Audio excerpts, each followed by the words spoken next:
వరలక్ష్మి వ్రత కథ. సుగుణమ్మకి దైవభక్తి బాగా ఎక్కువగా ఉండేది. సుగుణమ్మ కొడుకు పేరు గోవిందు. అతనికి సారిక అనే అమ్మాయితో పెళ్లి జరుగుతుంది. సుగుణమ్మ తన కొత్త కోడలికి రకరకాల వంటలు నేర్పుతూ ఉంటుంది. వంటలతో పాటు ఆచారాలు, పద్ధతులను కూడా నేర్పుతూ ఉంటుంది.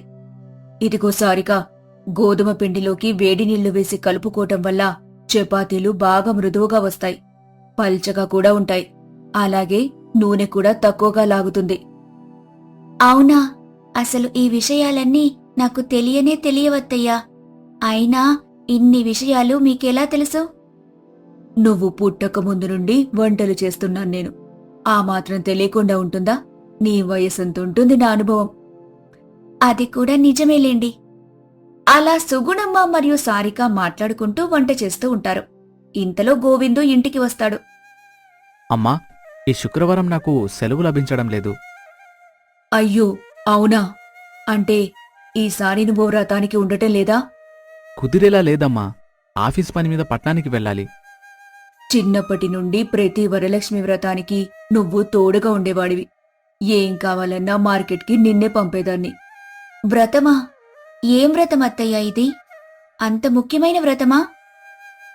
అరే, నీకు ఈ వ్రతం గురించి తెలీదా? ఆడవారందరికీ ఈ వ్రతం అంటే ఎంతో ఇష్టం. చిన్నప్పటి నుండి ఒక్కసారి కూడా నువ్వు ఈ వ్రతం చేసుకోలేదా? నీకు తెలుసు కదరా, సారికకి తల్లి లేదని. తండ్రి వద్దే పెరిగింది. తల్లి ఉండుంటే ఇలాంటి వ్రతాల గురించి, పూజల గురించి అన్ని వివరాలు తెలియచేసేది. నువ్వేమీ బాధపడకు సారిక, నేనున్నాను కదా. నీకు అన్ని వ్రతాలను, పూజలను నేను నేర్పిస్తాను. అలా సుగుణమ్మ తన కోడలైన సారికతో చెబుతుంది. సారికకి వరలక్ష్మి వ్రతం గురించి తెలుసుకోవాలని ఆసక్తి కలుగుతుంది. అసలు ఈ వరలక్ష్మి వ్రతం అంటే ఏంటత్తయ్యా? ఈ వ్రతం ప్రత్యేకంగా శ్రావణ మాసంలో వస్తుంది. అసలు పూజకి మరియు వ్రతానికి మధ్య తేడా ఏమిటో నీకు తెలుసా సారిక? లేదత్తయ్యా, వాటి మధ్య ఉన్న తేడా ఏమిటో మీరే నాకు చెప్పండి. ఆ దేవుడు మనకు అన్ని సౌకర్యాలను కల్పించాడు. ఇంత హాయిగా బతుకుతున్నామంటే అందుకు కారణం ఆ దేవుడే కదా. ప్రతిరోజు ఆయనకు కృతజ్ఞతగా పూజ చేసుకోవటం మన హిందూ సంప్రదాయం యొక్క ఆనవాయితీ. ఉదయం లేచి శుచిగా తయారై మన ఇంట్లో ఉన్న దేవుని పటాలను అలంకరించి దీపం పెట్టడమే పూజ. ఇందులో చాలా రకాలున్నాయి. పంచోపచార పూజ, సాధారణ పూజ వంటివి ఉంటాయి. మరి వ్రతమంటే ఏంటత్తయ్యా? పూజ అనేది మనం నిత్యం చేసుకోవచ్చు.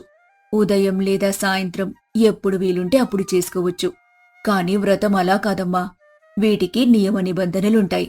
అలాగే ప్రత్యేక దైవం కూడా ఉంటుంది. ఇక వాటి విధి విధానాలలో తేడా కూడా ఉంటుంది. ఎలాగో వరలక్ష్మి వ్రతం రాబోతుంది కదా, తప్పకుండా నీకు వ్రతం ఎలా చేయాలో నేను నేర్పిస్తాను. అలా సుగుణమ్మ సారికకి చెబుతుంది. అలా ఆ రోజు కాస్త గడిచిపోతుంది. మరుసటి రోజు సుగుణమ్మ మరియు సారిక ఇద్దరూ కలిసి బజారుకి వెళ్తారు. అత్తయ్యా, మనమిప్పుడు బజార్కెందుకొచ్చాం? రేపే వరలక్ష్మి వ్రతం కదా, అందుకు మనకి చాలా వస్తువులు కావాల్సుంటుంది. ముత్తైదువులకు వాయినాలివ్వాలి. అందుకోసం రవిక ముక్క, గాజులు, పసుపు, కుంకుమ వంటివి కొనుక్కోవాలి. అలాగే పూజ కోసం కావలసిన వస్తువులు కూడా కొనాలి. ఓహో, అలాగా. పదండత్తయ్యా, మనకు కావాల్సినవన్నీ కొనుక్కుందాం. అలా సారిక మరియు సుగుణమ్మ ఇద్దరూ కలిసి వ్రతానికి కావాల్సిన అన్ని రకాల వస్తువులను కొనుక్కుంటారు. ఆ రోజు కూడా గడిచిపోతుంది. మరుసటి రోజు సుగుణమ్మ ఉదయాన్నే నిద్రలేచి శుచిగా తయారవుతుంది. ఆ తర్వాత తన కోడలితో కలిసి పూజ గదిని అలంకరిస్తుంది.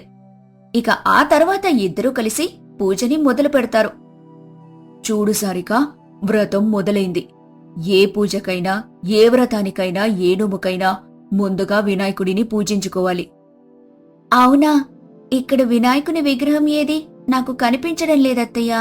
నిన్న బజార్కి వెళ్ళినప్పుడు మనం వినాయకుని విగ్రహాన్ని కొనుక్కోవడం మర్చిపోయామా? లేదమ్మా, వినాయకుని పూజ కోసం వినాయకుని విగ్రహమే ఉండాల్సిన పని లేదు. ఇదిగో ఇలా పసుపులో కాస్త నీళ్లు కలిపి ఒక ముద్దగా చేసుకోవాలి. ఆ ముద్దకు ఒక కుంకుమ బొట్టు పెట్టాలి. ఇప్పుడు ఈ పసుపు ముద్దే మన వినాయకుడు. అలా సుగుణమ్మ పసుపుతో తయారు చేసిన వినాయకుడిని తమలపాకుపై పెట్టి పీఠంపై పెడుతుంది. పూజ మొదలవుతుంది. సుగుణమ్మ రకరకాల అష్టోత్తరాలను చదువుతూ ఉంటుంది. సారిక ఎంతో భక్తి శ్రద్ధలతో వాటిని వింటూ ఉంటుంది. ఇప్పుడే అసలైన ఘట్టం మొదలు కాబోతుంది. ప్రతి వ్రతానికి ఒక ముఖ్యమైన కథ ఉంటుంది. ఆ కథ వినడం ఎంతో శ్రేష్టం. ఇప్పుడు వరలక్ష్మి వ్రతానికి సంబంధించిన కథని నీకు నేను తెలియజేస్తాను. కథ? నాకు కథలంటే ఎంతో ఇష్టం అత్తయ్యా. ఇందులో రాజులు, ఏనుగులు, గుర్రాలు వంటి ఉంటాయా? కథంటే ఏదో పేదరాశి పెద్దమ్మ కథ కాదే పిచ్చిమొద్దు. ఇది వ్రతానికి సంబంధించిన కథ. అంటే వ్రతం ఎలా మొదలైందో చెప్పే కదా. ఓ అవునా, సరే మొదలు పెట్టండి అత్తయ్యా.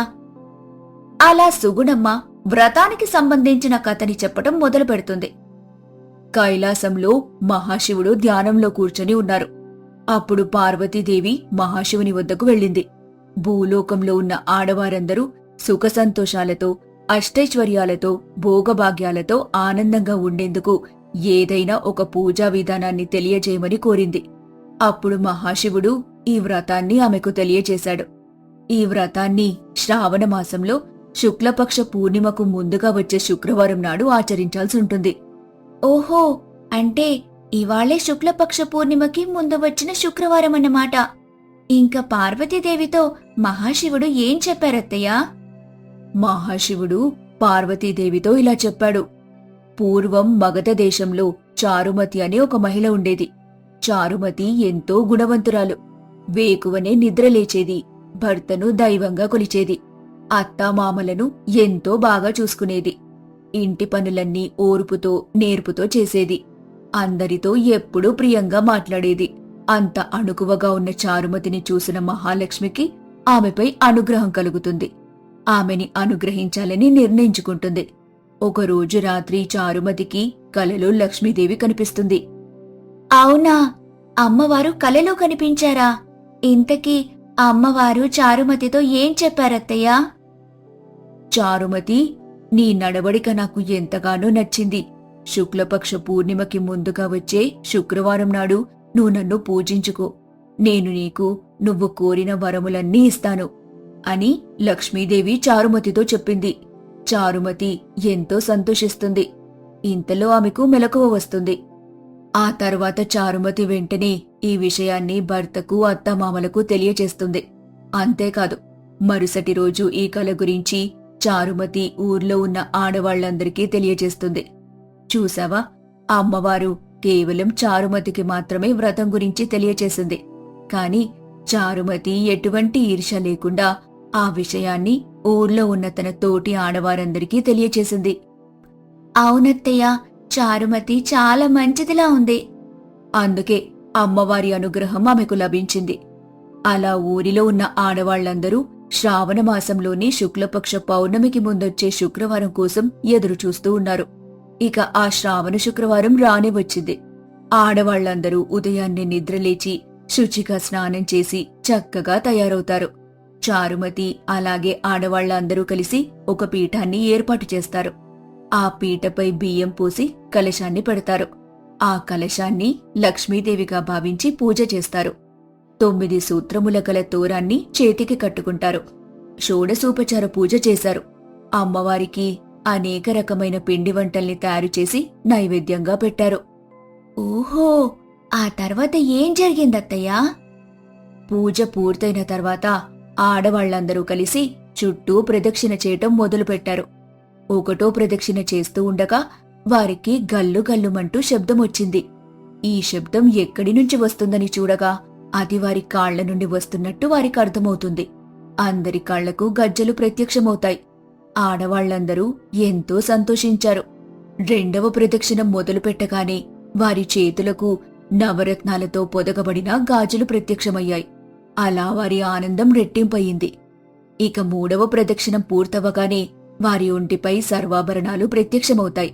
ఇల్లంతా ధనధాన్యాలతో నిండిపోయాయి. కేవలం చారుమతి ఇల్లు మాత్రమే కాదు, ఊరిలో ఉన్న అందరి ఇళ్లల్లో ధనధాన్యాలు ప్రత్యక్షమవుతాయి. ఆడవాళ్లందరూ ఎంతో సంతోషిస్తారు. అలా వారు ఆ ఏడాది నుండి ప్రతి ఏడాది శ్రావణ మాసంలో శుక్లపక్ష పౌర్ణమికి ముందొచ్చే శుక్రవారం నాడు వరలక్ష్మి వ్రతాన్ని ఆచరిస్తున్నారు. ఎవరైతే ఈ వ్రతాన్ని ఆచరిస్తారో అమ్మవారు వారిని అనుగ్రహిస్తుందని ఈ కథ మనకు తెలియజేస్తుంది. అలా సుగుణమ్మ వ్రతానికి సంబంధించిన కథని తన కోడలికి తెలియజేస్తుంది. సుగుణమ్మ మరియు సారిక ఇద్దరూ వ్రతాన్ని పూర్తి చేస్తారు. వారు కూడా ప్రదక్షిణలు చేసి అమ్మవారికి దండం పెట్టుకుంటారు.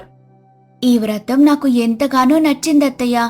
ఈసారి మీరు చెప్పారు కదా, వచ్చే ఏడాది నుండి ఈ వ్రతాన్ని నేనే స్వయంగా చేస్తాను అని సారిక సుగుణమ్మతో చెబుతుంది.